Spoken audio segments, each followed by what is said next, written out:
Well, howdy ho there, folks. How are we doing today? Hopefully, you're all doing absolutely peachy keen fantastic. Hopefully, you get to feel the love of God in your hearts today.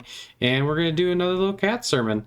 We're just hanging out here in a different part of the Carrion Manor. I just think that this place is actually a pretty nice looking little church. Maybe a little bit of work needs to be done, but hey, we could probably buff that out.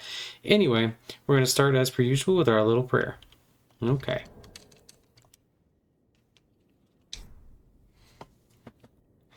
O sweet divine mother, please guide us.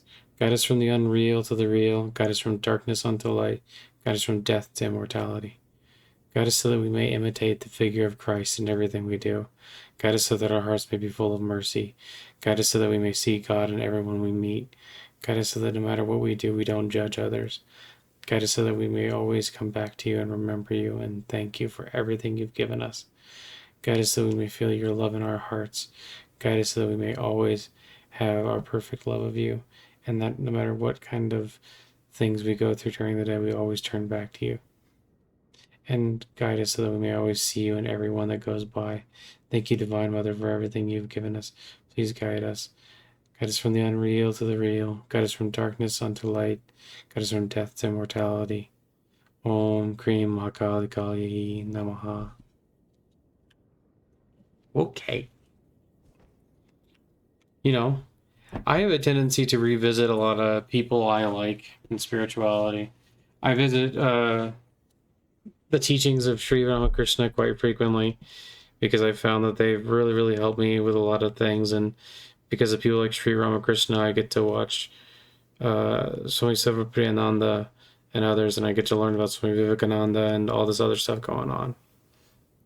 And it really has helped me so much in my daily life and in my spiritual life and in, looking for spiritual growth. And I also, really appreciate people like Thich Nhat Hanh and, Doug's Dharma has also been there and like really helped me learn and think about things in different ways. And there are so many various different people that I think God has sent and given so much love and virtue to. And it's kind of funny. I mentioned God, but I think the Doug's Dharma guy is actually an atheist. But that doesn't mean that God loves him any less. Of course not. That'd be a silly thing to think. But I feel very blessed to have all these various different sources to draw from, and all these various different people, giving us so much peace and joy, and learning about various different saints. I really like Lal Dead or La Dead. I said Lol Dead. Well, I think it's like Lala. She's like Lala and La Dead and all these other, but she's got a lot of really great poetry. And I feel like I'm truly blessed to have all these different things. But one that I come back to a lot is Meister Eckhart. Meister Eckhart, for one reason or another, just really, really, really speaks to me, and it's really, really speaks to my soul. And I'm so very glad to be able to read so much about him. And I frequently return to his teachings a lot. And there are these two here about silence, which I just really, really enjoy. So these are both from Meister Eckhart. And we'll start with this one. There's a huge silence inside each of us that beckons us into itself, and the recovery of our own silence can begin to teach us the language of heaven. And then the other one, which is the most powerful player. We started, so it says that player, basically. The most powerful prayer, one well-nigh omnipotent, and the worthiest work of all is the outcome of a quiet mind. The quieter it is, the more powerful, the worthier, the deeper, the more telling, and the more perfect the prayer is. To the quiet mind, all things are possible. What is a quiet mind? A quiet mind is one which nothing weighs on, nothing worries, which, free from ties and from self-seeking, is wholly merged into the will of God and dead to its own. I think it's really impressive to think about the sheer dedication and love that comes to someone like Meister Eckhart, a real saint, someone who really, really focuses on God and finds that the ground of his whole being is, that same ground of God, and that, what we are is of the same being of God, is like of the same ground as God. It's really very impressive, and I think he's very right about the quiet mind.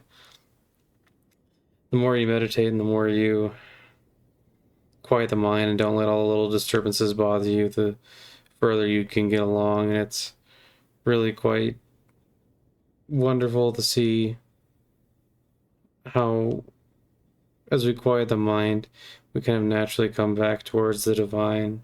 Or, well, it seems like we do. Yeah, it seems like we really get to feel that love and that understanding of God in those quiet moments, and in those moments where we realize that we don't have to let the chatter of the mind take us for, all over the place. We don't have to let it drag us here and there, but that we can actually, truly allow ourselves to live and love and embrace that silent mind, and that we can have that, whether it's through deep prayer or deep meditation, we can have that, and we can have that peace and that wonder of God at all times. And I think it's just really wonderful. And I think that we should focus on that, trying to quiet the mind and really looking within. Know what I mean?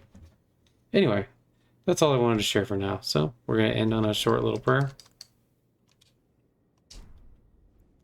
All right.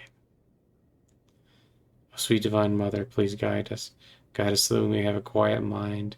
Guide us so that we may experience peace. Guide us so we may see you and love you and worship you. Guide us so that our hearts may be full of love and that our minds may be silent so that we can embrace you in every moment. Thank you, Divine Mother, for everything you've given us. Please guide us. Guide us from the unreal to the real. Guide us from darkness unto light. Guide us from death to immortality. Om Krim Hakal Gai Namaha. Okay. Well, thank you all so much for stopping by. I hope you all have an absolutely wonderful day. I hope you know that I love you and God loves you. And I hope that you know that no matter what's going on in your life, no matter what you are, whether you're a cat, a human, gay, straight, trans, atheist, believer, whatever the heck you are, God still loves you, and that I will always endeavor to try and make things better for you, even if I'm not always the greatest at it. Okay? Okay. I hope that you all have an absolutely wonderful day, and like I said, I hope that you know that I love you and God loves you, and bye-bye, I love you, bye. Have a great one.